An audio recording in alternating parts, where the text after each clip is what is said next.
Discern the calmness you depend on, the unaffected basis that is indifferent and equanimous.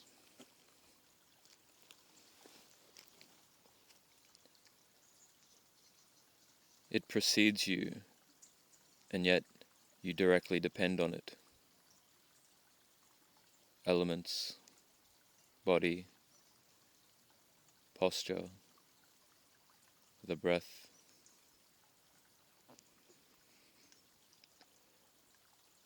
Mindfulness is effortless. It's seeing phenomena endure on their own.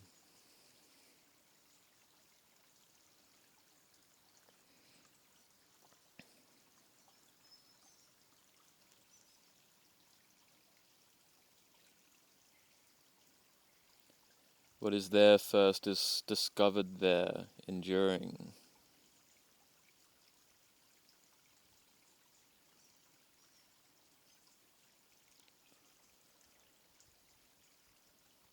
Yoniso Manasikara is a recognition of these different simultaneous present domains of Nama Rupa. It is a recognition of the scam, hollowness, and delusion necessary for sensuality and action.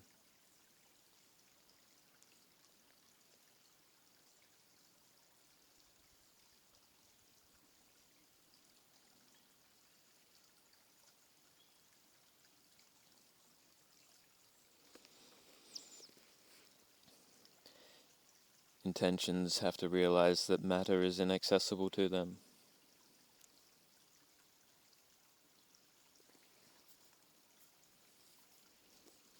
The body sankhara is the eye of the storm.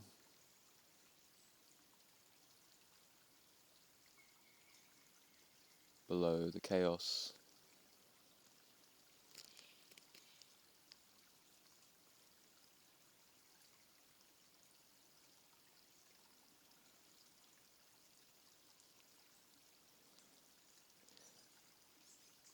There is no relief outside of the pressure to engage with the body. Only suffering arising and ceasing.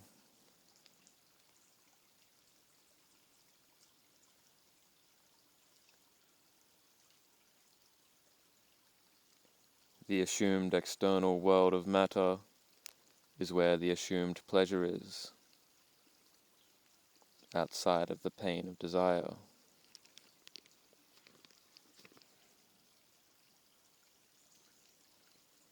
Accessed through ignorant action.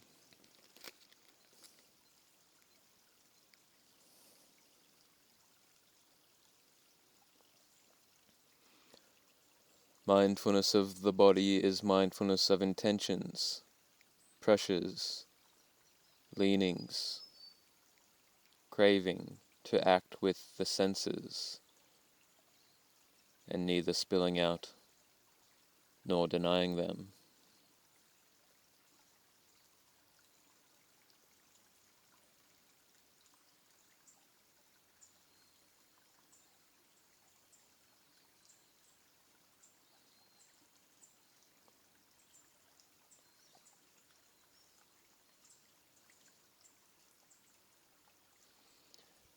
Mind can never touch or access matter. That's inconceivable. Emotional contact is on the level of belief that there is touch from one to another.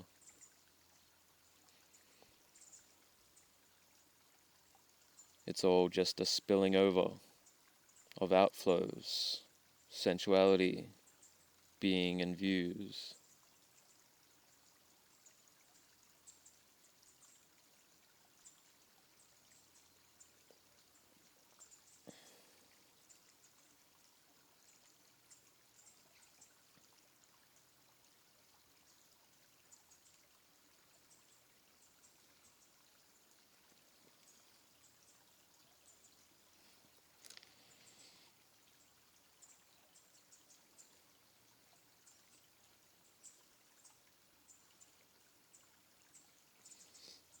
The belief, the assumption is that there is a realm outside of the mind for pressure to be released in action with the body.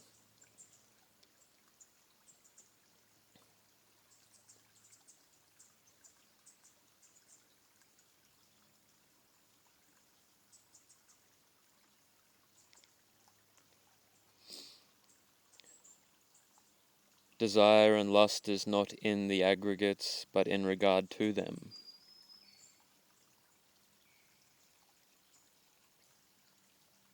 All the aggregates are equally inaccessible.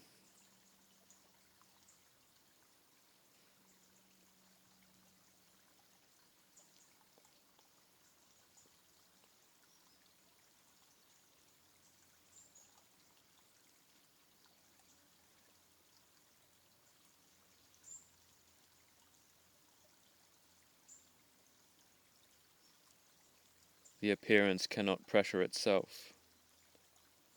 Absence of passion is an inherent characteristic of the five aggregates.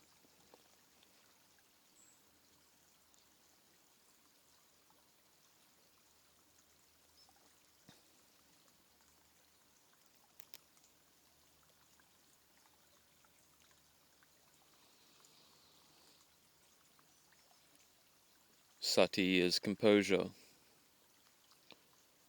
Samadhi is composure, a clarity of understanding, a general knowledge of the nature of things, by not being pulled by the content.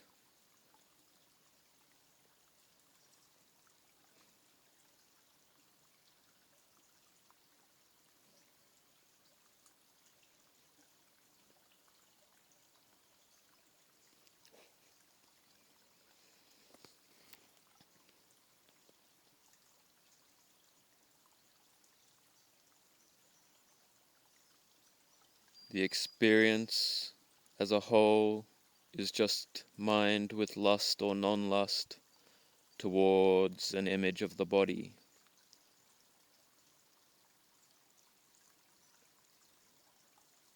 implied with possibilities to engage with.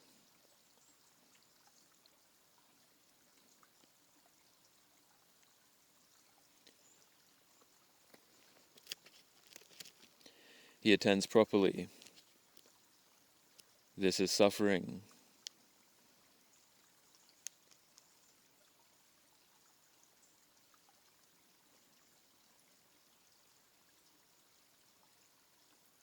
This is the cause.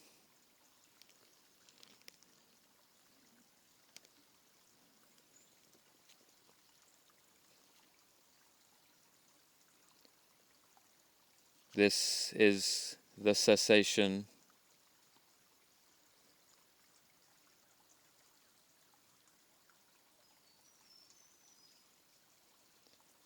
This is the way of maintaining cessation.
If there was no assumption of externalness,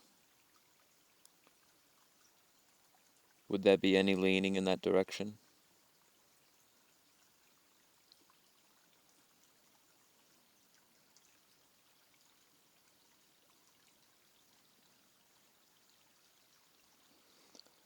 Desire cannot enter the body beyond perception. Desire cannot escape itself through action with a body.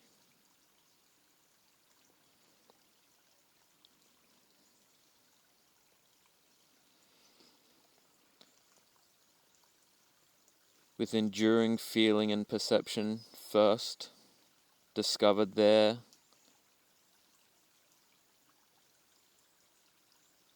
such as the body, you are within perception and feeling, a part of the same.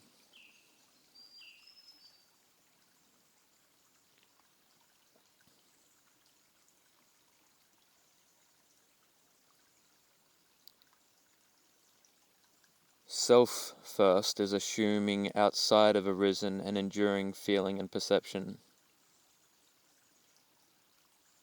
Thus feeling changing means you are hit by the feeling.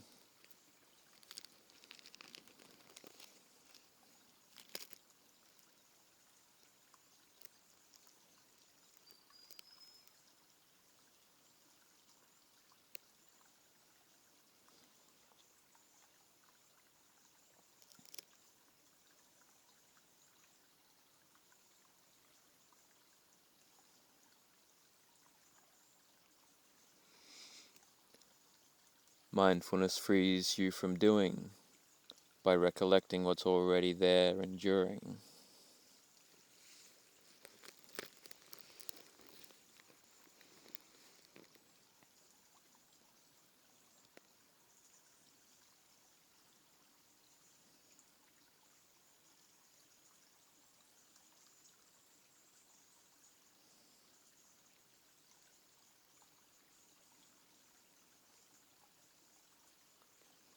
There is a pleasure of freedom from responsibility from action, freedom from the pressure of action.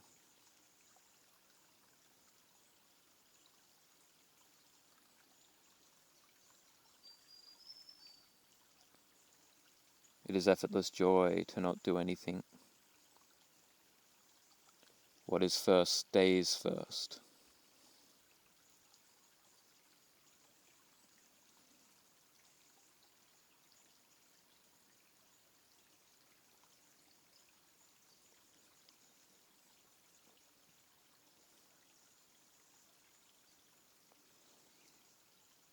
Doing does itself for an arahant. You do on top of that basis of non-doing.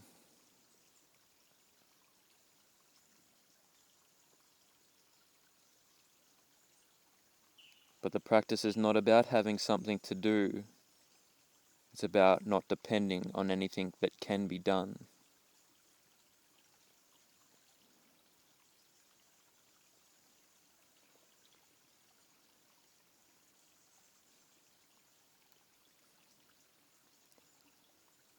The entire experience is enduring.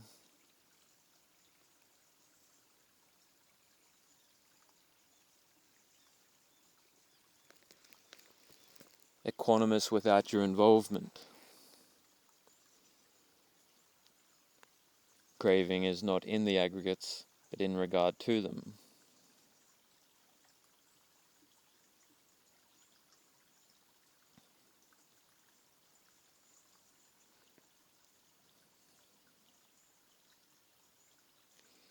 You are seeing how things can operate without you needing to control them. Things keep on going despite your lack of reach.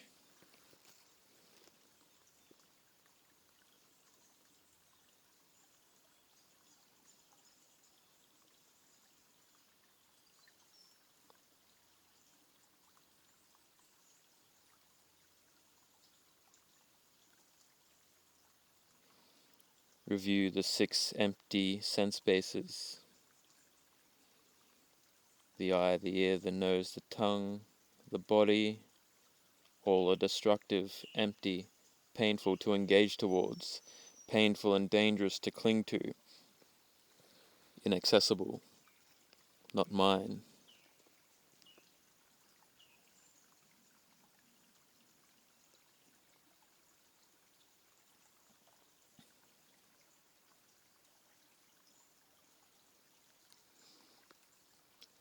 Mindfulness creates an impersonal reference point, taking away the first-person engagement with the pressure, putting your POV second, determined by.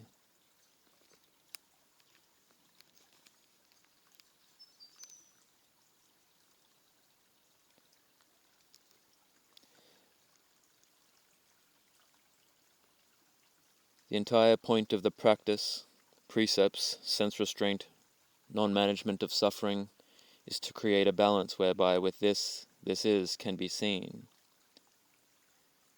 In plain terms, the point of the practice is to see your experience as a whole as two things simultaneously present, determining each other, so that directionality of one's self-view, me towards the world, is eventually undermined. Thus you have to stop trying to practice and step back a bit until the middle tune can be recognized there on its own as something that's already happened.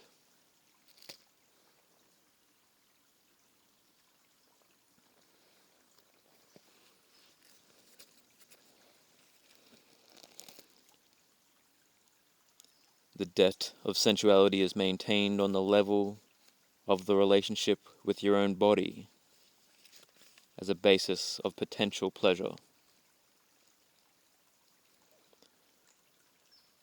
The pleasure of relinquishing the body, relinquishing that necessary basis for your state of debt, state of peril, for the liability of dukkha, and that is your relationship with your own body. That is what you're taking up. That is the discomfort of having that lump of foam. That's the only thing you should be afraid of. You don't have to fear anything else at all. Instead of fearing everything and nothing, I'll just fear this one thing, losing mindfulness of the body on the right level, which is in my control.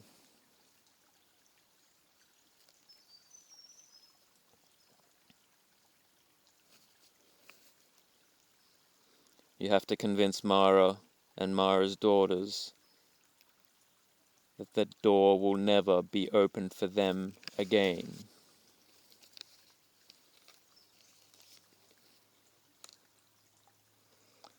That's the only way to pay respects to the Buddha, to fulfill his teachings.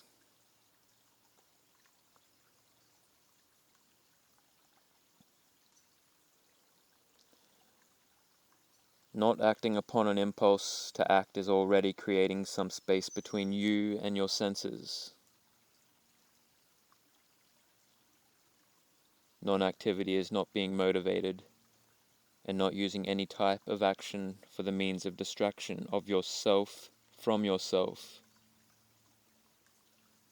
Not use any type of action for the basis for identification with the senses, for losing perspective of the creature that needs to be contained and restrained and kept an eye on.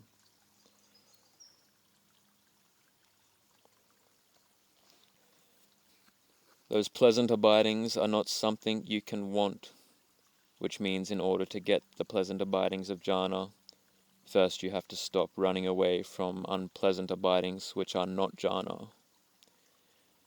You can't want jhana.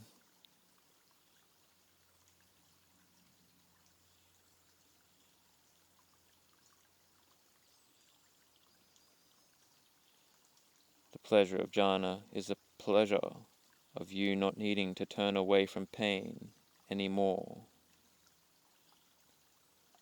You can't crave more relief, hoping that the pain disappears will be seen as part of the pain,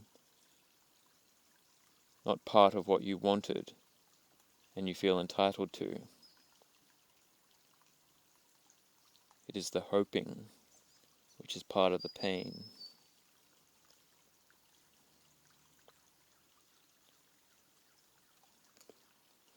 You don't overcome hindrances by preventing them from arising. You overcome hindrances by being imperturbable, regardless of their arising or not. That's how you are not hindered by them. by not acting out of feelings.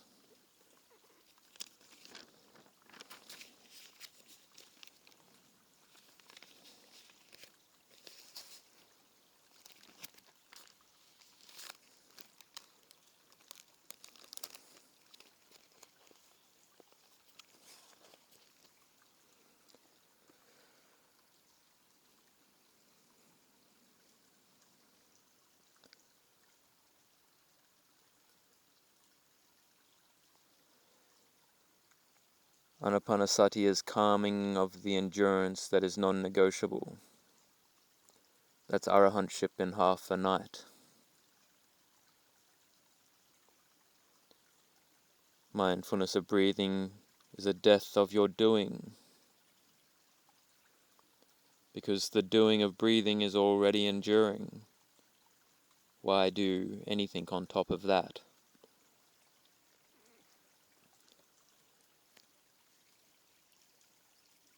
Breathing precedes your senses.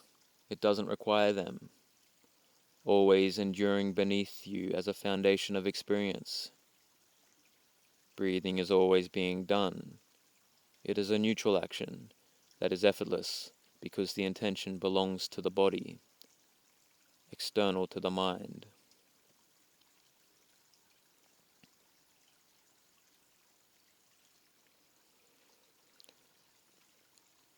Take away the first-person engagement with the pressure.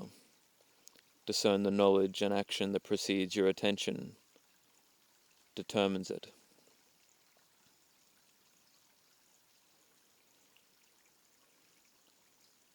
Check in that the body has been breathing this entire time in the world of matter, the fundamental intentionality of which is needed for existence is happening by itself. All your problems are created secondarily to it. If the breathing valves get clogged, the secondary intentions, desires to breathe would be the only suffering there, failing to access the realm where the breathing's natural intentionality endured.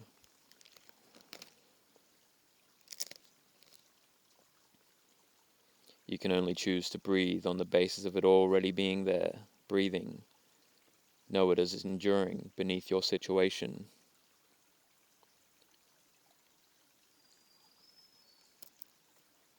All sensuality is a secondary intention, like the nature of taking hold of the breath.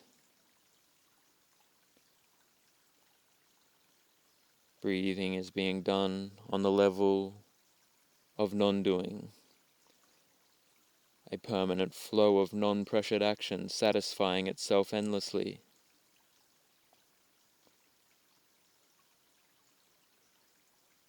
Where a problem is always fundamentally a pressure to respond to, a having to do.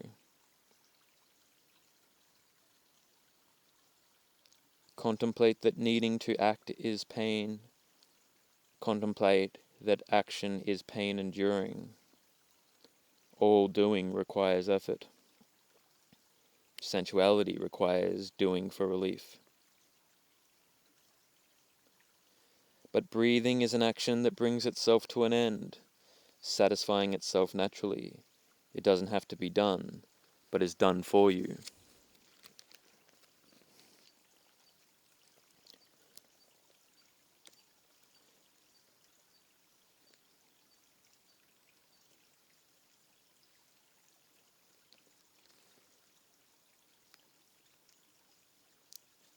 The pleasure of non-action, which is not underlined by desire.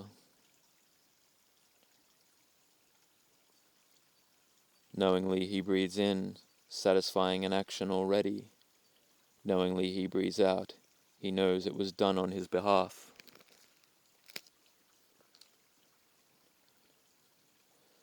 The sign of calmness is within the breathing being indifferent to you.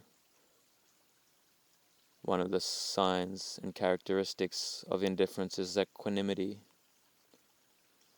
Dwell on this aspect of breathing being indifferent, and you are dwelling on the sign of calmness, the body unconcerned, the joy of being undisturbed, being freed from the weight and burden of responsibility of action, of doing and being.